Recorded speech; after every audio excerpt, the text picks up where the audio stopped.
tell me, from a content perspective, what's new on MTV Mobile? Some of the things that we've been working on are applications that allow users to access various types of mobile content in one place. What's interesting about mobile phones is you'll notice when you go to your mobile phone, you can go over here to get ringtones, and you go over here to get graphics, and you go over here to watch video, and you go over here to... And if you're very interested in MTV, or you're very interested in a show in Laguna Beach or the real world, to find content from that show, you have to go to multiple places.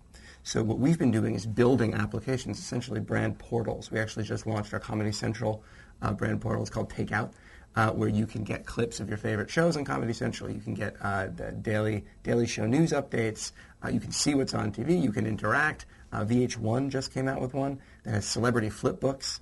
And you can basically go and look at pictures of all of your favorite celebrities, on the handset, and working with carriers and carrier partners to create branded portals and really whole branded experiences for our brands across all the various content types. So you don't just repurpose existing content for mobile content. You don't just show clips from The Daily Show or Punk'd or whatnot for mobile viewers. So how do you know what the mobile viewer wants? How do you keep them engaged? Well, the great thing about our viewers is that they're not shy and they tell us. So that's the first thing. We listen to them, we ask them, and they tell us what it is they want. But to your question of how we keep them engaged on the various platforms, in some cases we are taking clips from shows, because you know what? A Jackass clip, the guy falls off the house, perfect. That does very well in mobile. The Daily Show does very well in mobile too. The monologue, right, or any sort of lists or gags that you see going along that works very well. Stand-up clips work very well. But what's been really interesting is learning how you program for and how you produce for the specific medium. The instance I'll give is mobile video clips. Right? For the most part, these are 3 to 5 minute clips, right, that have a beginning, middle, and end. The nice thing about MTV is that we invented, ADD theater, right? I mean, I think the makers of Ritalin are still giving us royalty checks. I mean, we're known for that, right? For short form content. And what's funny is that you talk to people at movie studios, you talk to people at other networks, and they're all fretting about how do you take a 44-minute show and wean it down to 3 minutes. You talk to the folks at MTV who are used to these 5-second, 15-second blasts, and 3 minutes is a lifetime.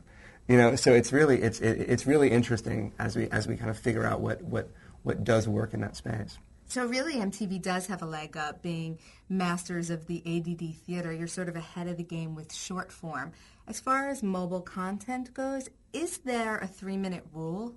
Well, right now, there is. Right now, the content that you see on mobile phones, the video content you see on mobile phones, it's short content, and that has to do with the way in which it's downloaded, the technologies that are used to distribute it.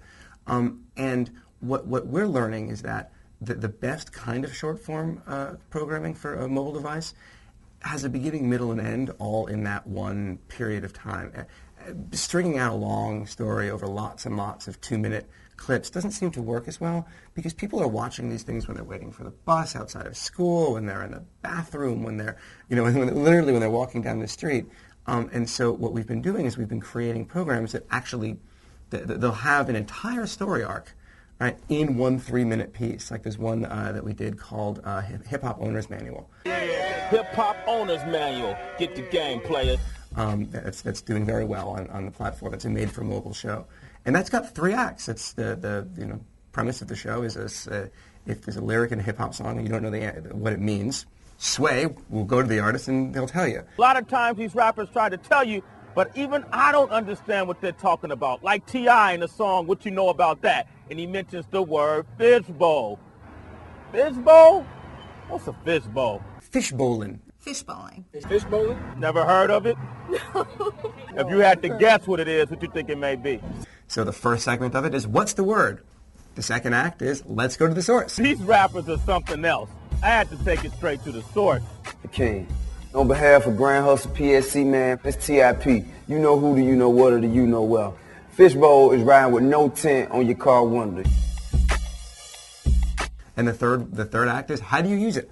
All of that happens in 3 minutes. And so you got to be very, very concise and very specific and deliberate. But when it works, it's fantastic. What's a fishbowl? And I love the fact that there's a word for when you don't have tint on your windows. That's my favorite. So are there any other new shows that MTV Mobile is producing that you're excited about?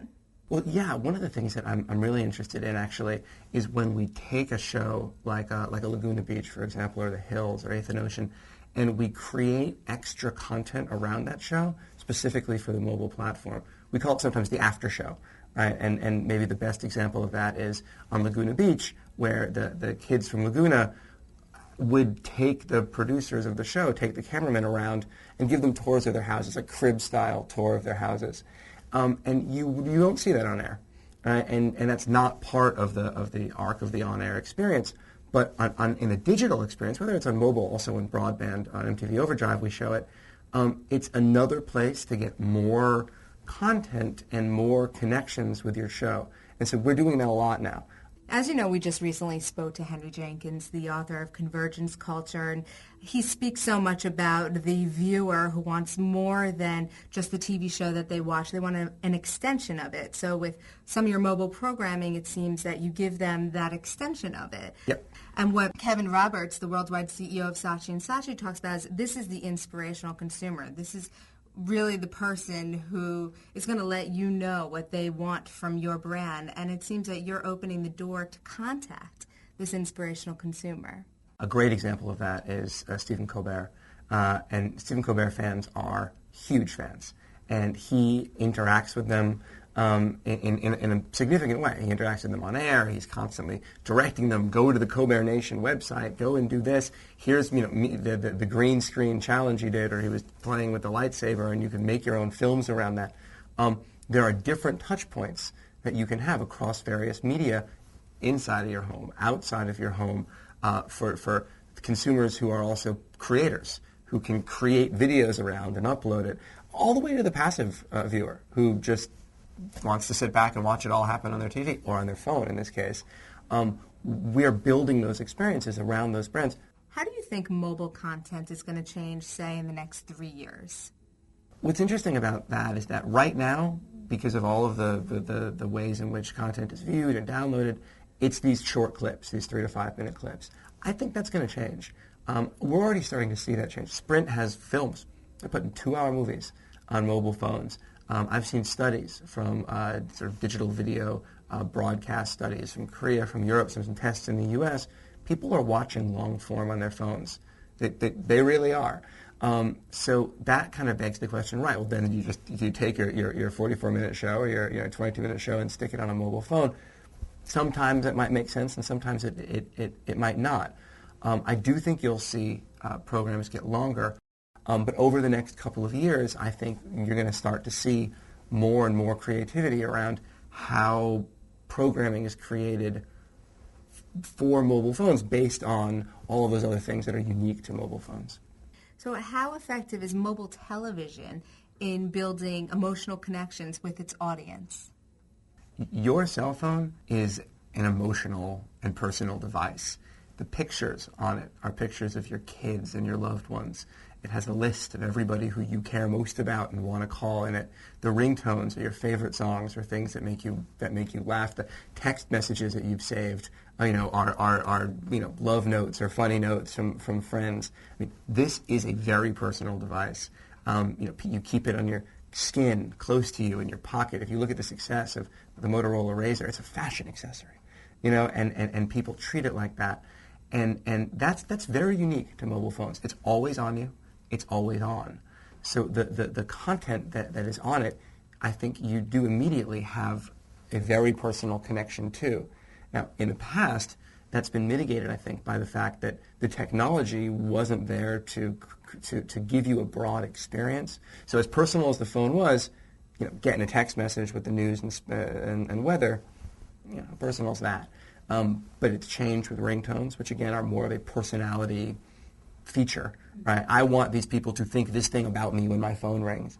And now with video, with full motion video, and the ability to take pictures and send them around, suddenly the features and functionality of the device have caught up with the personal nature of it. So it's a very, very good opportunity to be able to program for it in a way that is very, very close to the viewers and consumers. It's just more of an extension of themselves. It is an extension of who you are, yeah. All right, name 5 things that we should do on our mobile phone. 5 things to do with your mobile phone? Mm-hmm. Well, first of all, if you have a Verizon phone, download VZ Navigator. It is absolutely the greatest. It's never lost on your phone. I was going to buy a $700 GPS device for my car, and now I just have a little piece of Velcro on the back of my phone, and I stick it up there. It's with the voice that says, make a left, make a right. It's unbelievable. And you can do search. You search for a poker room in California or a barbershop in Cleveland. It'll tell you exactly where the nearest one is and step-by-step directions, turn by turn of how to get there. I sound like an ad for this thing.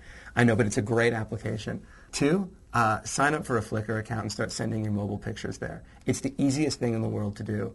Most people take mobile pictures and they don't leave their phone, right? But you can get an email address from Flickr or any number of services like that, and you put it right into your phone, and every picture you take, you just hit send, and it goes on. You can put them on your blog. I put them on my blog, twophones.com. That's F-O-N-E-S. I need the traffic.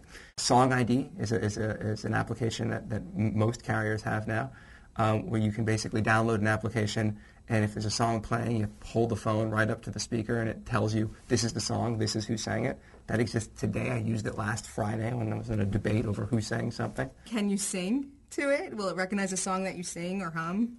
You can't sing into it. It has a audio fingerprint, so it has to actually be able to pick up a song. But it's incredible. Download a game. People buy their phones. They download a couple of games. They forget that they can go back and download more 6 months later.